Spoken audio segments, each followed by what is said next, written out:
In part by Inked Playmats at inkedplaymats.com, your place for custom-made playmats. Design your own or shop from other featured designers. Use promo code KLOTZ to save 10% on your order. Inked Playmats, your game, your style. To do on their website, and come join us for a fun, friendly F&M environment.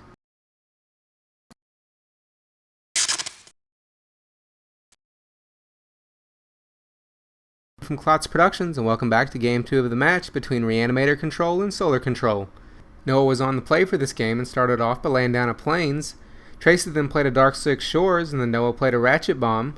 Then Tracy played an Evolving Wilds and passed his turn, so at the end of the turn, Noah added a counter to his Ratchet Bomb.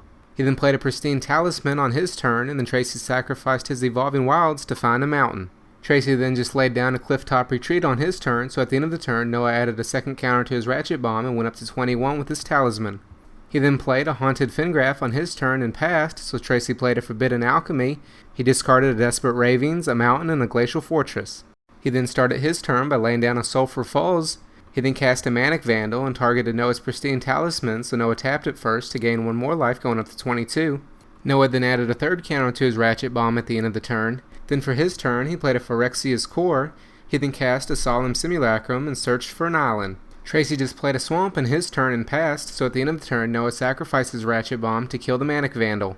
Noah then attacked Tracy with his Simulacrum, dropping him down to 18. Then Tracy played a Phantasmal Image on his turn, copying the Simulacrum and searched for a Plains. At the end of the turn, Noah sacrificed his Solemn to his Core and gained one life, going up to 23, then drew a card. He then sacrificed his Fingraph to return the Solemn to his hand. Then on his turn, he replayed his Solemn and found another Plains, and then Tracy sacrificed an Evolving Wilds to search for another mountain. Tracy also played another Forbidden Alchemy at the end of the turn and discarded a Mountain, a Manic Vandal, and a Clifftop Retreat. Tracy started his next turn by playing a Geist of Saint Traft. He then attacked with his Solemn copy, which Noah decided to trade with his, so they both drew a card.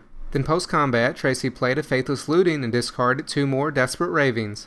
Noah laid down a Buried Ruin on his turn. He then cast a Sun Titan and returned his Ratchet Bomb to play. He then paid 2 life, going down to 21, to play a Phyrexian Metamorph and copy Tracy's Geist, killing them both.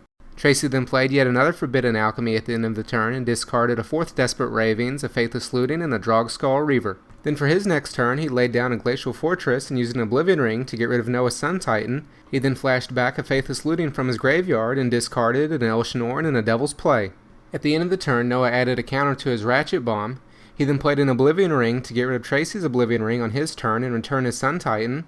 When it came into play, he got his Pristine Talisman back. He then sacrificed his Buried Ruin to return his Phyrexian Metamorph to his hand. Then he went up to 22 with his Talisman, casting his Metamorph and copying his Titan again. Then from the Titan trigger, he returned his Buried Ruin back to play. Tracy then played 2 more Oblivion Rings on his turn to get rid of Noah's Titans. Noah added a second counter to his Ratchet Bomb at the end of the turn. He then went up to 23, casting another Sun Titan, and returned his Haunted Fingraph to play. Tracy then played another Sun Titan of his own on his turn and returned his Geist of Saint Traft to play. He then played a Phantasmal Image, copying his Titan, and used it to return another Phantasmal Image to play and copy the Titan again. So he then returned his Manic Vandal to play and used it to destroy Noah's Pristine Talisman. However, the Ratchet Bomb was probably a better target, because at the end of the turn, Noah added a third counter to his Ratchet Bomb. He also sacrificed his Buried Ruin to get his Solemn back. Then he sacrificed the Ratchet Bomb on his turn to destroy all of the Oblivion Rings, the Geist, and the Manic Vandal. Noah got his Titan and his Metamorph back and chose to copy the Titan, getting himself 2 triggers. Tracy also got his Oblivion Ring back and removed one of the Titans. Then Noah used one of his Sun Titan triggers to return his Oblivion Ring and get rid of the Oblivion Ring that just got rid of his other Titan. This got him another Titan trigger, and so he used his remaining triggers to return a Ratchet Bomb and a Buried Ruin to play. He then attacked with his other Titan, returning his Talisman to play, which Tracy decided to take, going down to 12. Then post-combat, Noah went to 24 to recast his Solemn and find another Plains. Unfortunately, at this point, the battery on my camera died, so I wasn't able to capture the rest of the match. However, they went to time anyway, so since Tracy won the first game, he got the victory. So that's it for this match. I hope you all enjoyed it. You can find the full version of this gameplay in the annotations at the end, along with links to my vlog and my Let's Play Duels of the Planeswalkers 2012. If you like this or any other video, be sure to give it a thumbs up and add it to your favorites, then subscribe to be notified when more videos are online.